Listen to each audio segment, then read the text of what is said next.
Selamat pagi Bu. Ini Bu kami dari JDT 7 sama Pak Sumanto. Ini mau wawancara Ibu. Ada waktunya Bu? Iya, silakan.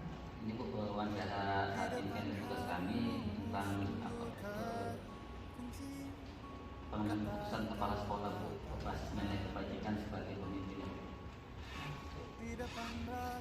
Boleh kita mulai Bu? Ya, silakan.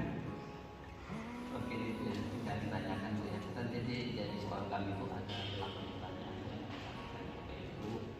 Pada di sini tidak ada benar salah Bu, tidak tentang masalah mungkin kan setiap orang memutuskan kita masing-masing dan memiliki pertimbangan masing-masing. Jadi ada benar dan salahnya seperti itu. Oke. Yang pertama Bu, selama ini bagaimana Ibu dapat mengidentifikasi kasus-kasus yang merupakan dilema etika atau kerusakan moral? Selama ini saya hanya mendapat informasi ya, dari kemudian dapat dari supervisi kepada guru ya, baik itu supervisi pribadi maupun kelas sekolah. Yang kedua Bu, dalam menghadapi permasalahan sekolah, bagaimana Ibu menjalankan pengambilan keputusan, terutama dalam kasus di mana ada dua kepentingan yang benar-benar atau sama-sama mengandung nilai kebajikan? Kita, kalau saya membuat itu keputusan, kita mengikuti program yang saya buat. Kalau seandainya ada dua kasus yang paling prioritas yang dari masalah itu yang akan kita laksanakan. Jadi ada tingkatan yang kita prioritaskan.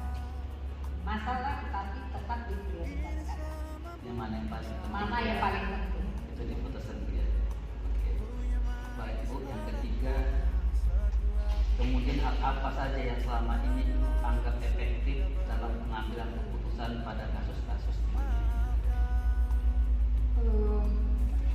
Kalau dilema etiknya selalu keputusannya yang efektif, saya selalu diskusi yang pribadi ya, atau memang belum mungkin untuk membicarakan.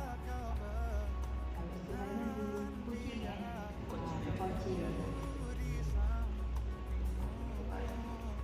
Yang keempat Bu, hal apa saja selama ini yang merupakan tantangan dalam pengambilan keputusan pada kasus-kasus ini?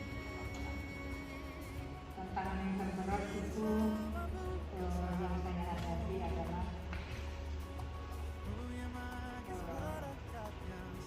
yang guru-guru PNS itu yang paling berat. Berarti gimana itu Bu? Kalau PNS mau dimarahi, mau nggak dimarahi, dia tetap ada anteng aja ya kan. Regulasinya agak susah Bu. Regulasinya susah, peraturannya untuk melakukan tindakan sampai ke SPDP itu banyak. Tahapannya banyak. Jadi alhamdulillah dia di sini. Kalau dengan kemampuannya Kalau namanya PNS cepat programnya. langsung dikasih apa aja Bu? Ya, dikasih pesan, dikasih apa aja sudah. Sekarang peran selanjutnya akan bertanya Bu, apakah Ibu memiliki sebuah cara tertentu dalam sebuah penyelesaian kasus dilema etika, dan apakah Ibu menyelesaikan di tempat atau memiliki sebuah jadwal untuk menyelesaikannya seperti apa yang Ibu jalankan? Biasanya saya selesaikan langsung di tempat.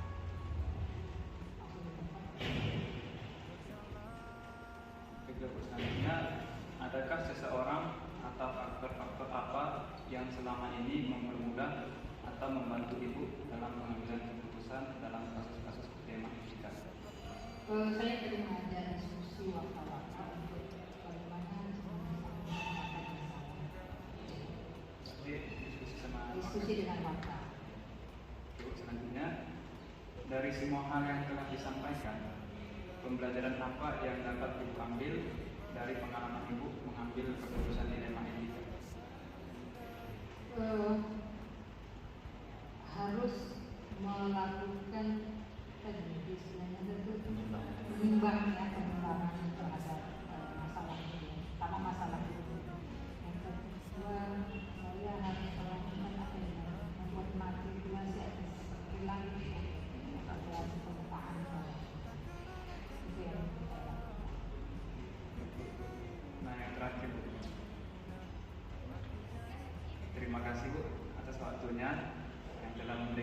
kesempatan kepada kami untuk mewawancara Ibu.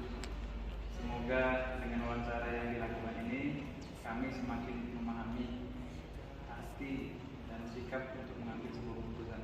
Sekali lagi Bu, kami ucapkan terima kasih Bu. Terima kasih atas waktunya Bu.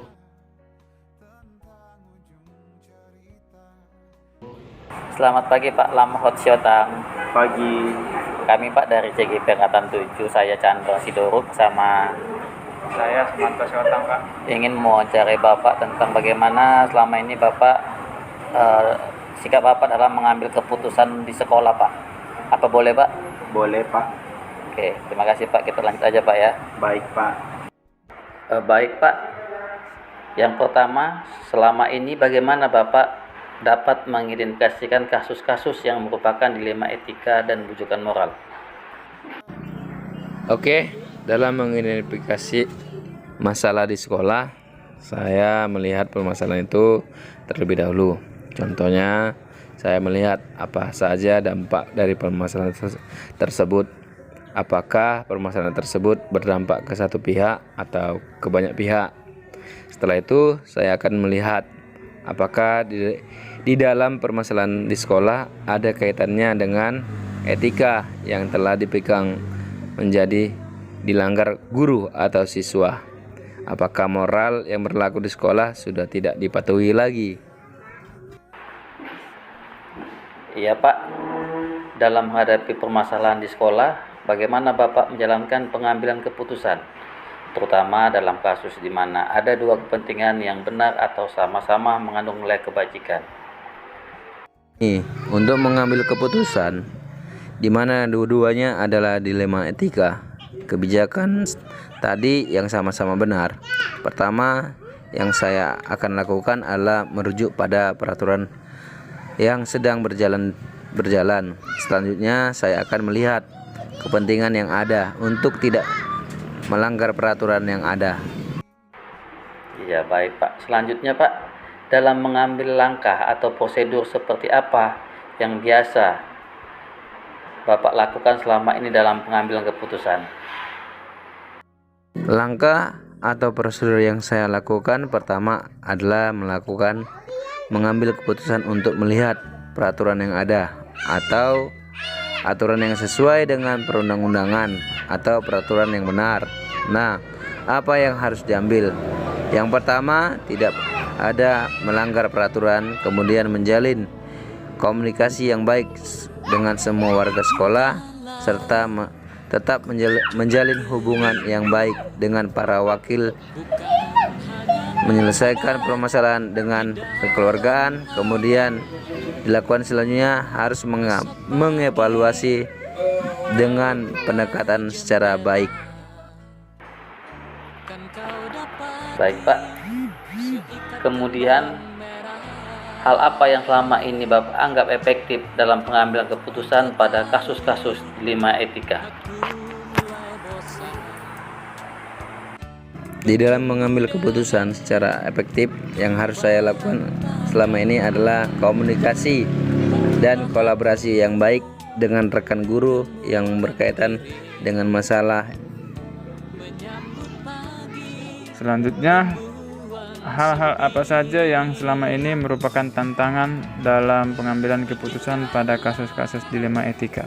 Selama ini tantangan yang ada di sekolah saya adalah memberikan pemahaman kepada beberapa guru yang memang memiliki kepentingan-kepentingan, di mana sebenarnya kepentingan itu menurutnya tidak bisa ditinggalkan dan dia harus melanggar etika atau aturan di sekolah. Semisal dia sering-sering terlambat ke sekolah atau bahkan tidak masuk ke sekolah karena ada kepentingan keluarga dan itu tidak bisa ditinggalkan, maka tantangan ini harus saya selesaikan secara kekeluargaan. Oke, baik Pak. Apakah Bapak memiliki sebuah cara tertentu dalam sebuah penyelesaian kasus dilema etika? Dan apakah Bapak menyelesaikan di tempat atau memiliki sebuah jadwal untuk menyelesaikan seperti apa yang Bapak jadwalkan? Nah, untuk menyelesaikan kasus atau permasalahan dilema etika, tentunya saya saya akan mencari waktu yang sesuai dengan kondisi yang dimiliki. Seandainya permasalahannya parah, pastinya saya akan menyelesaikan secepat mungkin agar tidak berdampak lebih serius. Baik Pak. Nah, selanjutnya, adakah seseorang atau faktor-faktor apa yang selama ini mempermudah atau membantu Bapak dalam pengambilan keputusan dalam kasus-kasus dilema etika? Tentunya ada yang selalu saya ajak untuk berkomunikasi dan membantu saya dalam mengambil keputusan. Salah satunya rekan-rekan guru dan para wakil. Nah, saya mengajak mereka untuk menyelesaikan masalah, karena masalah itu tidak akan selesai kalau saya tidak bekerja sama dengan mereka, karena saya ini hanya manusia biasa dan kepemimpinan saya pun harus juga berdasarkan kepada anggota. Baik Pak, dari semua hal yang telah Bapak sampaikan, pembelajaran apa yang dapat Bapak ambil dari pengalaman Bapak mengambil keputusan dilema etika?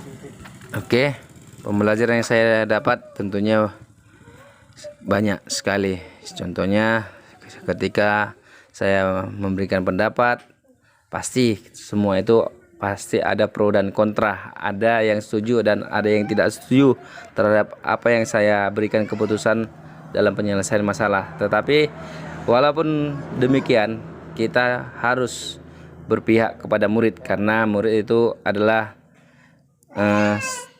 tujuan kita supaya mereka itu menjadi siswa yang lebih baik lagi dan bisa maju untuk bangsa dan negara. Oke Pak, terima kasih atas waktunya, juga telah memberikan kesempatan kepada kami untuk mewawancarai Bapak mengenai pengambilan keputusan seorang pemimpin. Semoga dengan wawancara yang dilakukan ini, kami semakin memahami arti dan sikap untuk mengambil keputusan. Sekali lagi saya ucapkan terima kasih Pak. Saya permisi Pak. Oke adik, hati-hati adik.